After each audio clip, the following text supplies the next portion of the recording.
반갑습니다. 순간 부착 톡 튀는 상식을 전할 천광 김상입니다. 사람이 건강을 유지하는데 수분 섭취가 중요한 게 없습니다. 그래서 많이 마셔도 안 좋고 또 적게 마셔도 안 좋습니다. 몸에 맞게 적당히 마셔야 됩니다. 한번 알아보도록 하겠습니다. 물은 마시는 양보다 마시는 방법이 상당히 중요합니다. 세계보건기구 WHO죠. 거기에서 제시한 물 하루 섭취 권장량은 200ml 잔 8잔 정도인 1.5 내지 2리터 요 정도 마시라는 거예요. 그런데 이제 질병에 따라 이제 다르죠. 그래서 마시는 양은 자신의 체중 곱하기 30 내지 33 ml. 그 다음에 마시는 간격은 1시간에 한 잔. 그러니까 하루가 8시간이면 8잔 마시라는 거네. 그죠? 200ml이라는 거예요. 한 번 마실 때. 그 다음에 마시는 방법은 한 번에 500ml 이상 마시지 말고 한두 모금씩 천천히 마신다.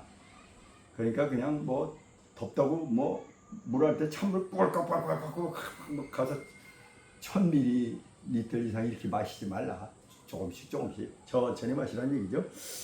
그 다음에 물 이외 음료수 이런 것은 주스로는 수분 보충을 할 수 있으나 줄 수 있죠. 그 다음에 이제 녹차, 커피, 맥주 이런 거는 그냥 오히려 탈수를 유발해요.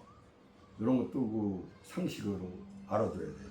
카페인하고 알코올 성분 뭐 이런 거 들어있으면은 녹차는 카테킨이죠.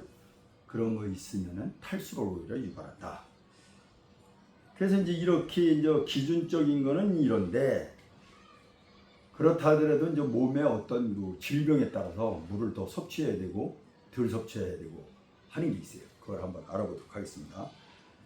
수분 섭취를 제한해야 하는 질병은 간경화가 있는 사람이 물 많이 먹으면 안 돼요.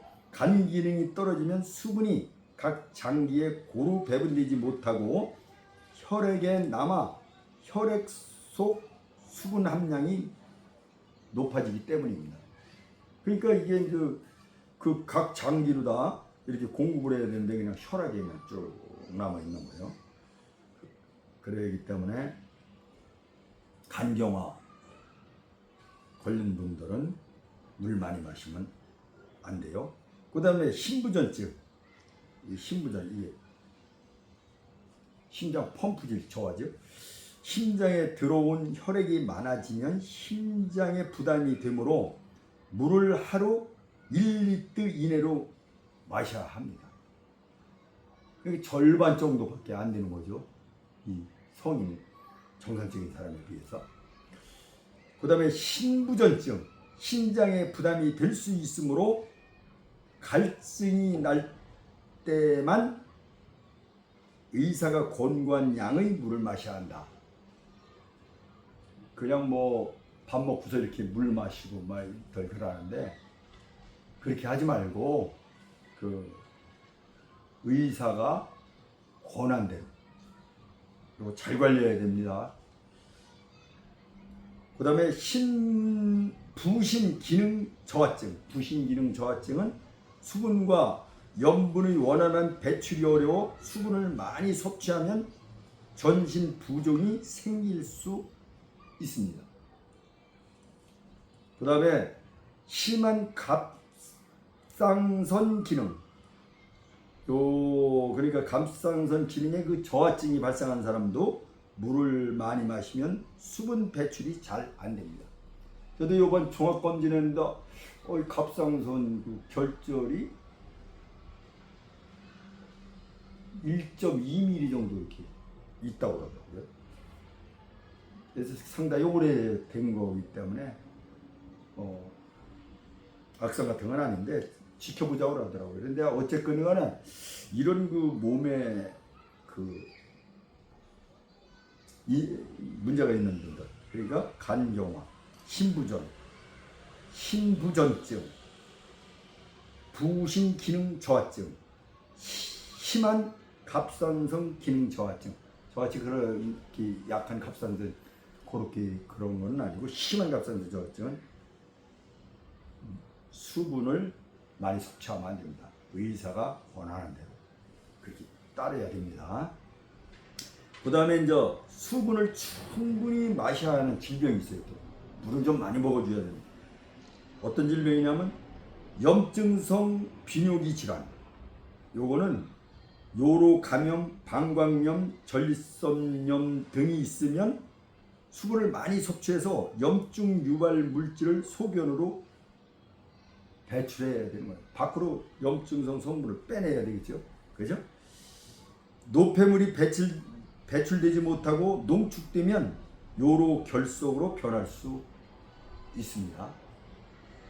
요로 결석 걸리면 이거 이렇게 피오줌도 나고요. 아파서 막 굴르기도 합니다. 이거 대단합니다. 이거. 그런 분들, 증세가 있는 분들은 물을 자주 좀 많이 마셔둬요. 그 다음에 폐렴, 또 기관지염, 열 많이 나는 거지 이거. 호흡기 질환에 걸리면 열이 오르고 호흡이 빨라져서 피부와 호흡기를 통한 수분 배출이 늘어나므로 물을 충분히 마셔야 합니다. 우리 집사람도 최근에 그 폐렴이 걸렸는데 물을 좀 자주 마셔라 이 얘기를 못했네. 그 뭘 알아야 그렇게 얘기를 하죠. 가족도 이 반의사가 돼야 됩니다. 가족. 그래야 뭐 이렇게 함께 같은 공간에 살면서 좀 도움이 되죠. 그죠? 그 다음에 고혈압, 협심증. 고혈압하고 협심증. 협심증이 뭐예요 이게? 늘어붙는 거죠? 어? 혈관이 아주 좁아지는 거. 그런 환자들은 물을 많이 마셔야 되는데 왜 그러냐면 혈액 속 수분이 부족하면 혈액 점도가 높아져서 혈액 흐름이 지장을 받아요. 그래서 이제 이때 혈전이나 지방이 혈관 벽에 둘러붙을 수 있으므로 하루에 최소 1리터의 물을 마셔줘야 합니다. 이 고혈압 협심증 환자 이거 잘 유념해 둬야 돼요. 이 뭐 나이 들으면 뭐 고혈압 이 협심증 거의 없는 사람이 없을 정도로 흔해요. 그러니까 그런 분들 있으면 이런 상식을 좀 함께 공유를 해야 됩니다. 나만 건강하게 잘 살아면 안 되는 거예요. 그래서 지금 이게 나눔을 하고 있는 거예요. 이것도 함께 건강하게 더불어 잘 살자 이런 사회를 만들기 위해서 지금 이렇게 알려드리고 있는 겁니다. 당뇨병은 요것도 물을 수분을 많이 섭취해야 돼요. 신부전증 합병증이 없는 당뇨병 환자는 물을 자주 마셔서 혈당이 올라가는 것을 막아야 한다. 이 이제 당뇨병이라는 건 뭐 한번 걸리면 당이 많은 거지 혈액에. 이건 한번 걸리면 종합병원으로 가는 아주 이 토대가 되는 거야. 아, 참 무서운 병이야.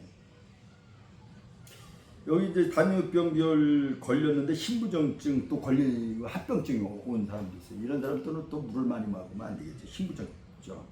당뇨병은 많이 먹어야 된다. 참 이거 머리 아픕니다. 그 전에 우리가 이제 잘 건강을 무너지기 전에 관리를 해야 되겠죠. 여러분들 건강하게 사셔야 합니다.